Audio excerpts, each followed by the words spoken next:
마치 높은 절벽 끝에 서서 아래를 내려다보는 것 같았어요. 떨어질까 봐 두렵지만 뒤로 물러설 수도 없는 그런 상황. 이것은 평생을 바친 직장에서 퇴직 통보를 받은 52세의 한 IT 부장님이 실제로 했던 말입니다. 어쩌면 이 영상을 보고 계신 당신의 이야기 또는 불과 몇 년 뒤 당신의 이야기가 될지도 모릅니다. 잠시 후 대한민국 평균이라 불리는 6억 원의 자산을 가지고도 매달 생활비 걱정에 잠 못 이루던 한 50대 가장의 이야기를 들려드릴 겁니다. 모두가 그만하면 괜찮다고 말했던 그의 노후는 어째서 한순간에 무너져 내렸을까요? 그가 놓쳐버린 단 한 가지는 과연 무엇이었을까요?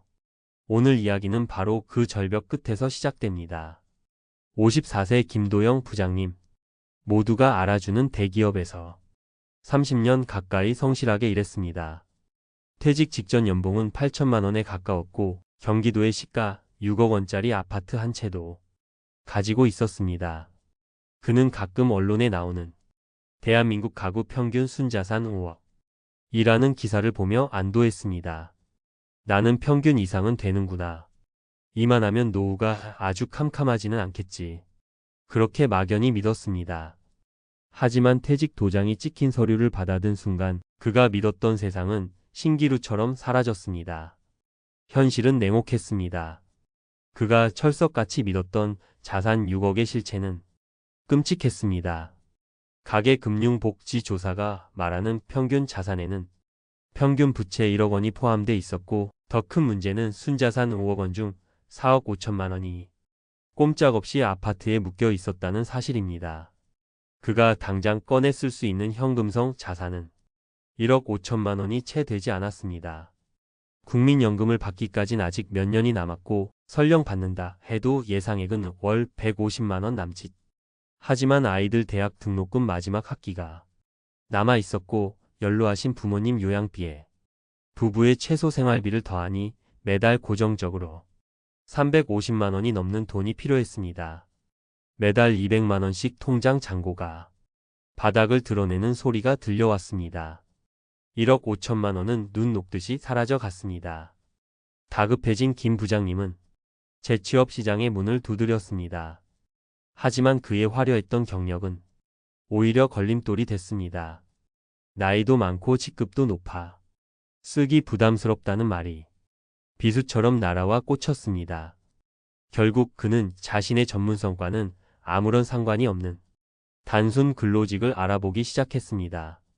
그때 심정을 그는 이렇게 말했습니다. 평생 쌓아온 모든 것이 부정당하는 기분이었습니다. 이것이 바로 통계가 말하는 현실입니다. 한 조사에 따르면 중장년 근로자의 절반이 넘는 54.5%가 퇴직 후 어쩔 수 없이 다시 일자리를 찾아 나섭니다. 김도영 부장님의 이야기는 결코 특별한 사례가 아닙니다. 자, 김도영 부장님의 이야기가 남의 일처럼 들리시나요? 하지만 그의 실수는 우리 대부분이 저지르고 있는 너무나도 흔한 착각에서 시작됩니다.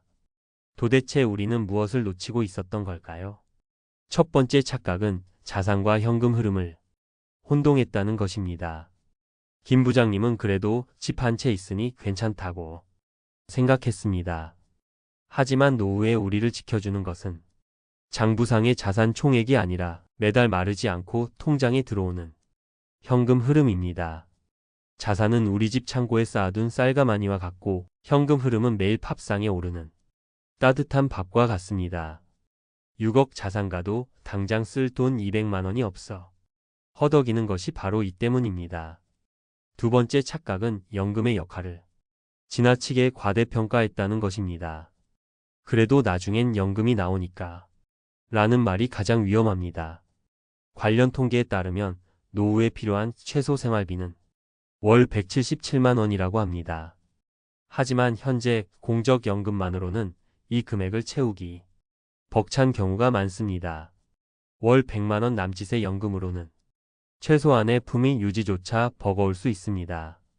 오늘 영상의 제목인 연금의 배신은 사실 연금이 우리를 배신하는 것이 아니라 연금 하나만 믿고 다른 준비를 하지 않은 우리 자신을 향한 경고일지 모릅니다.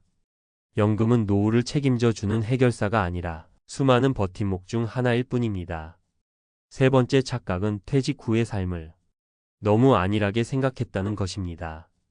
우리나라 직장인의 주된 일자리 평균 퇴직 연령은 49.3세입니다. 인생의 절반이 이제 막 지난 시점입니다. 이때 가장 중요한 경쟁력은 과거 명함에 새겨진 직함이 아니라 앞으로의 긴 인생을 버텨낼 체력과 새로운 변화를 받아들일 유연성입니다. 하지만 대부분은 이를 준비하지 못합니다. 그렇다면 방법은 없는 걸까요? 아닙니다. 같은 시기 비슷한 조건에서 퇴직했지만 전혀 다른 길을 걷고 있는 박서연 선생님의 이야기가 있습니다. 55세에 명예퇴직한 그녀 역시 자산의 대부분이 부동산이었습니다. 하지만 그녀는 퇴직 5년 전부터 다른 준비를 시작했습니다. 우연히 한 전문가가 말한 안정적인 노후를 위해서는 마지막 연봉의 10배에 달하는 순자산이 필요하다는 기준을 보고 자신의 준비가 턱없이 부족하다는 현실을 냉정하게 직시했습니다. 그녀는 퇴직금을 일시금으로 받아 생활비로 녹여 쓰지 않았습니다. 곧바로 개인형 퇴직연금 IRP 계좌로 옮겼습니다. 당장 내야 할 퇴직소득세를 수십 년 뒤로 미루고 그 돈까지 함께 굴려 복리 효과를 극대화하는 현명한 선택이었습니다. 또한 국민연금 하나만 바라보지 않았습니다. 모아둔 자금의 일부를 쪼개 즉시연금과 월지급식 펀드 등에 나눠 투자했습니다. 이를 통해 국민연금을 받기 전까지 소득이 끊기는 그 위험한 기간 소득 크레바스를 건널 튼튼한 징검다리를 놓았습니다. 매월 70만원에서 80만원 정도의 추가 현금 흐름이 그녀의 불안감을 잠재워 주었습니다. 그리고 가장 중요한 것, 그녀는 과거 경력에 연연하지 않았습니다. 오랫동안 관심을 가졌던 사회복지 분야의 자격증을 퇴직 전에 미리 취득했습니다. 이는 퇴직 후 단순 노동이 아닌 작지만 보람과 전문성을 갖춘 제2의 직업으로 이어졌습니다. 절벽 끝에서 추락한 김 부장님과 달리 박 선생님은 그 절벽을 새로운 인생을 위한 디딤돌로 만들었습니다. 여러분이라면 김 부장님과 박 선생님 두 사람의 갈림길에서 어떤 준비를 시작하시겠습니까? 이제 막연한 불안감을 떨쳐내고 우리도 박서연 선생님처럼 구체적인 행동에 나설 시간입니다. 지금 당장 시작해야 할 세 가지 행동 지침을 제안합니다. 첫째, 자산 명세서가 아닌 현금 흐름표를 작성해 보십시오. A4 용지 한 장이면 충분합니다. 왼쪽에는 앞으로 매달 확실하게 들어올 돈, 즉 예상 연금액, 이자, 소득, 임대 소득 등을 적어 보십시오. 그리고 오른쪽에는 매달 반드시 나가야 할 돈, 생활비, 공과금, 보험료, 대출 이자 등을 꼼꼼하게 적어 보십시오. 그 차액이 바로 당신이 마주할 진짜 현실입니다. 이 작업을 통해 우리 집이 얼만데라는 허상에서 벗어나야 진짜 계획이 보이기 시작합니다. 둘째, 잠자고 있는 당신의 퇴직연금 계좌를 지금 당장 깨우십시오. 많은 분들이 DC형이나 IRP 계좌를 개설만 해놓고 원리금 보장 상품에 그대로 방치하고 있습니다. 이건 돈을 버는 게 아니라 물가 상승률만큼 돈을 잃고 있는 것과 같습니다. 잘 모르겠다면 최소한 디폴트 옵션, 즉 사전 지정 운용 제도를 활용해서라도 전문가들이 짜놓은 포트폴리오에 맡겨두어야 합니다. 연일에서 2%의 수익률 차이가 20년 뒤 당신의 노후 자산을 수천만 원, 수억 원까지 바꿔놓을 수 있습니다. 셋째, 연봉 10배라는 목표를 세우고 역산해서 계획을 짜십시오. 퇴직 직전 연봉이 5천만 원이었다면 최소 5억 원의 순자산이 필요하다는 전문가의 조언은 매우 현실적인 기준점입니다.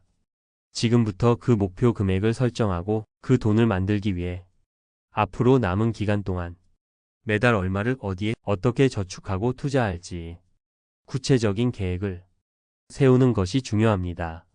막연한 불안감을 구체적인 행동으로 바꾸는 가장 확실한 첫걸음입니다.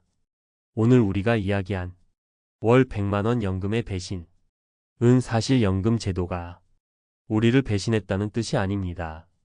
연금 하나만으로 모든 노후가 해결될 것이라 믿었던 우리의 안일함과 준비 부족이 결국 우리 자신을 배신한 결과일 수 있습니다. 통계는 차가운 현실을 보여주지만 그 이면에는 박서연 선생님처럼 스스로 길을 만들어가는 사람들도 분명히 존재합니다. 50대라는 나이는 인생의 내리막길이 아니라 남은 인생의 절반을 어떻게 살아갈지 전략을 짜고 새롭게 출발할 수 있는 최적의 시기입니다. 지금 당장 당신의 현금 흐름을 점검하고 잠자던 연금 계좌를 흔들어 깨우십시오. 준비된 자에게 은퇴는 추락이 아닌 새로운 인생을 향한 비상이 될 것입니다. 오늘 이야기가 여러분의 미래를 그리는데 작은 등불이 되었다면 구독과 좋아요로 응원해 주십시오. 그리고 비슷한 고민을 하고 계신다면 댓글로 여러분이 소중한 생각을 나눠주시기 바랍니다. 여러분의 모든 댓글을 소중히 읽고 더 깊이 있는 이야기로 찾아뵙겠습니다.